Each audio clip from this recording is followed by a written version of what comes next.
sveiki atvykę į Šiaulių miestą ir kelionę dėl taurės pratęs futbolo akademijoje Šiauliai. Vilniaus riteriai tenka rimtai kovoti dėl išlikimo. Kolinas Adutajo, pažiūrėkime, kuom baigsi ši situacija. Panašu, kad negali.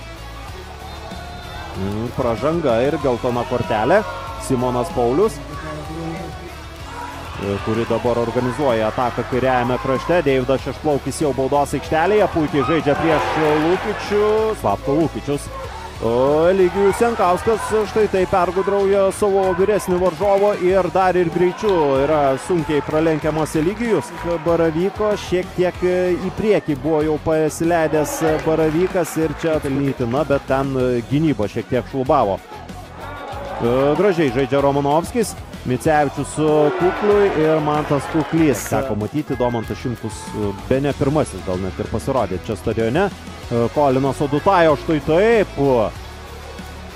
Andriui Rosiveris.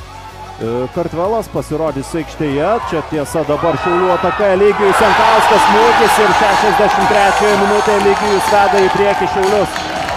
Šiek tiek anksčiau negu penktadienį, bet kas iš to, nėra skirtumo. Įvartis yra. Ir Jankauskas muša. Antras Eligijaus įvartis taurėje.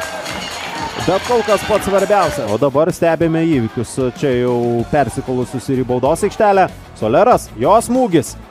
Aukštas žaidėjas 1,90 m, jo ūgis šiek tiek jau ir daugiau patirties turintis nei prieš tai pasirodęs aikštėje kitas komandas prieš Kauno Žalgirio B komandą. O dabar riteriai turi galimybę siųsti mus į potencialų pratęsimą. Kažką dar pasakyti.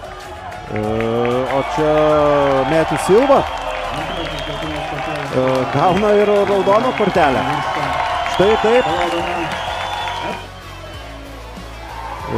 Rosiveris ten krenta. Ir dabar Šiauliai gali uždėti tašką. Šebetūnas. Kiek Kartulė atrodė atsileidžia kamuolį. Šebetūnas ir 2-0 Simonas Urbys. Triumfuoja šiauliečiai, 96 minutę jie uždeda tašką. Vojtunovičius labai piktas, apmaudu aišku dėl jo, apmaudu dėl riterių, bet šį kartą Šiauliai yra dar kartelį geresni.